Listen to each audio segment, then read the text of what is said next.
Welcome to the Appendix, where we read the primary sources of the past so that you can better understand the present.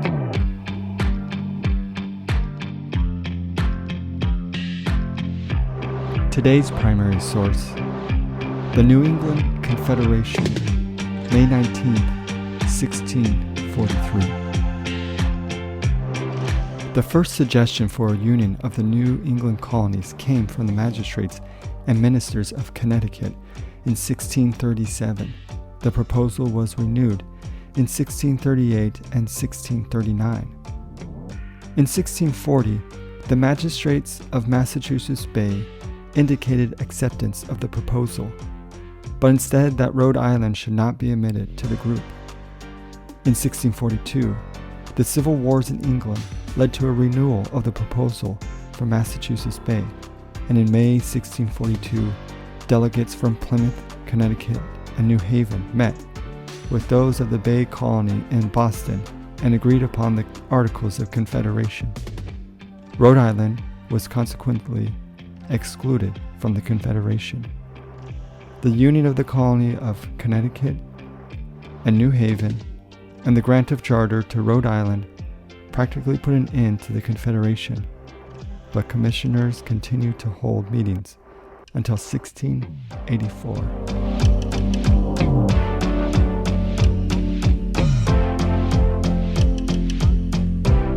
The Articles of Confederation between the plantations under the government of Massachusetts, the plantations under the government of New Plymouth, the plantations under the government of Connecticut, and the government of New Haven, with the plantations in combination therewith. Whereas we all came into these parts of America with one and the same end and aim, namely, to advance the kingdom of our Lord Jesus Christ, and to enjoy the liberties of the gospel in purity with peace. And whereas in our settling, by a wise providence of God, we are further dispersed upon the sea coasts and rivers that was at first intended, so that we cannot, according to our desires, with convenience, communicate in one government and jurisdiction. And whereas we live encompassed with people of several nations and strange languages, which hereafter may prove injurious to us and our posterity. And forasmuch as the natives have formerly committed sundry insolence and outrages upon several plantations of the English, and has of late combined themselves against us, and seen by reason of those sad distractions in England which they have heard of, and by which they know we are hindered from the humble way of seeking advice, or reaping those comfortable fruits of protection, which at our other times we might well expect. We therefore do conceive it our bounden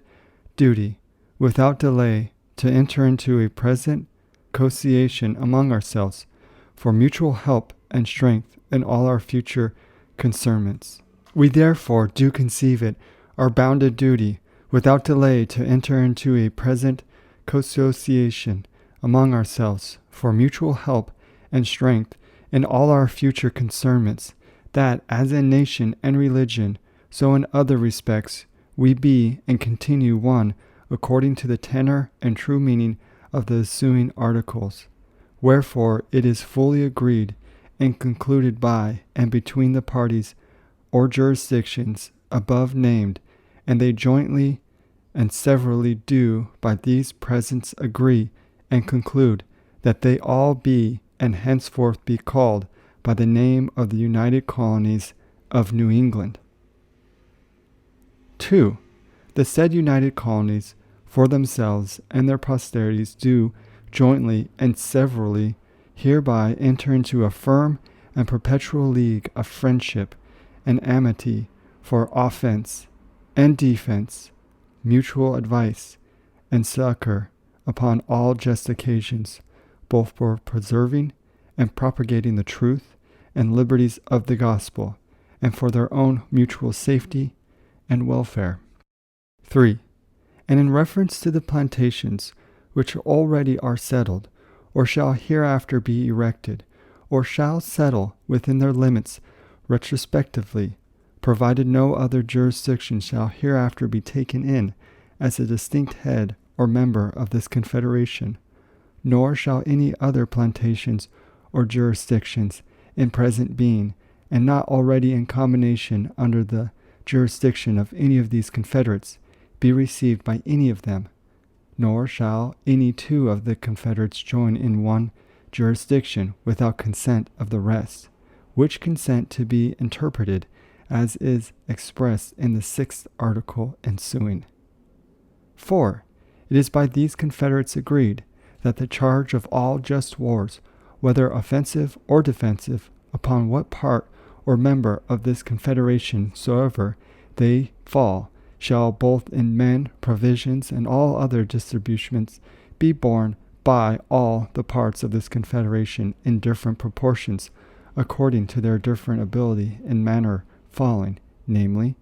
that according to the different numbers which from time to time shall be found in each jurisdiction upon a true and just account, the service of men and all charges of the war be borne by the poll,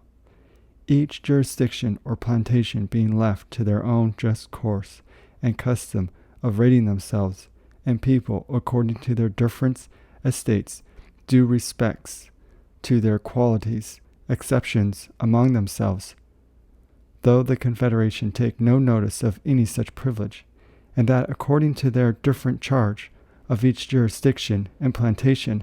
the whole advantage of the war, if it please God so to bless their endeavors,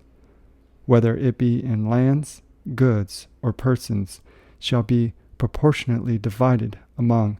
the said confederates. It is further agreed that if any of the jurisdictions, or any plantation under it, in combination with them, be invaded by any enemy whatsoever, upon notice and request of any 3 magistrates of that jurisdiction so invaded, the rest of the confederates, without any further meeting or expostulation, shall forthwith send aid to the confederate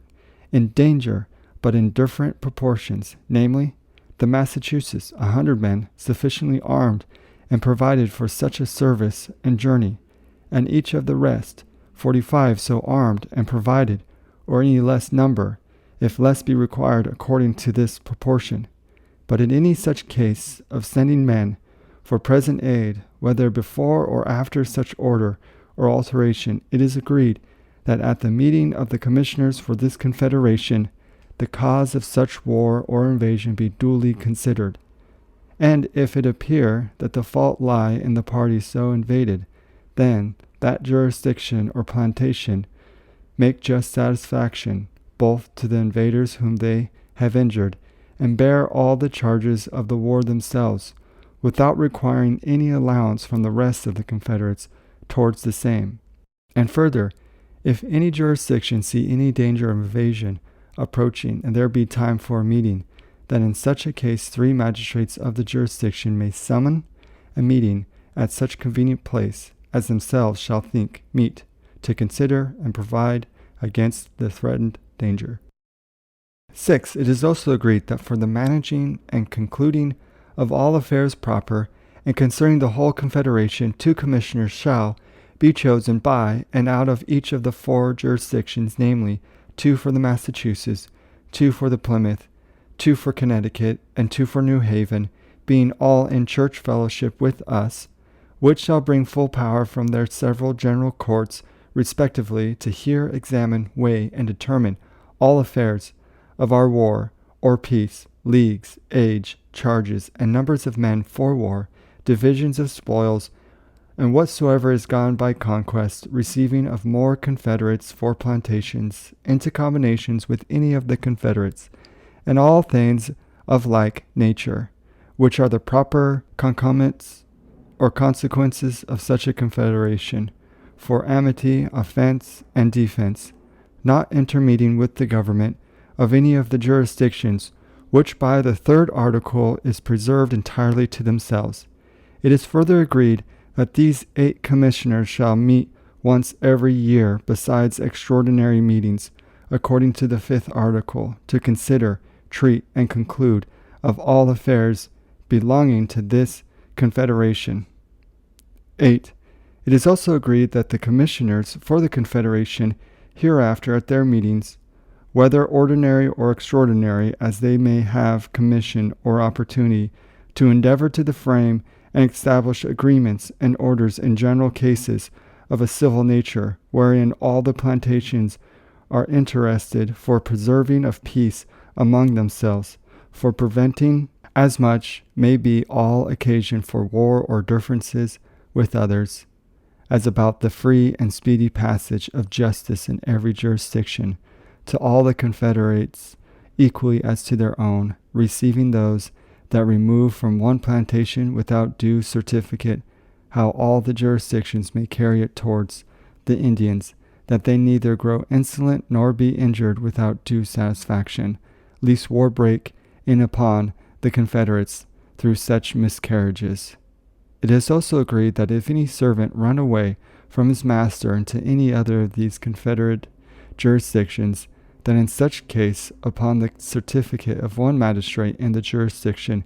out of which the said servant fled, or upon other due proof, the said servant shall be delivered either to his master or any other that pursues and brings such certificate or proof, and that upon the escape of any prisoner whatsoever, or fugitive for any criminal cause, whether breaking prison or getting from the officer, or otherwise escaping upon the certificate of the two magistrates of the jurisdiction out of which the escape is made, that he was a prisoner or such an offender at the time of the escape, the magistrates or some of them of that jurisdiction, where for the present the said prisoner or fugitive abideth, shall forthwith grant such a warrant as the case will bear, and for the apprehending of any such persons, and the delivery of him into the hands of the officer or other persons who pursue him.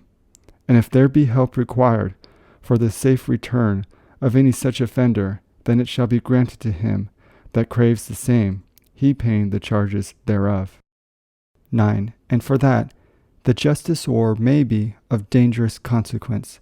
especially to smaller plantation in these United Colonies. It is agreed that neither the Massachusetts, Plymouth, Connecticut, nor New Haven, nor any of the members of them shall at any time hereafter begin,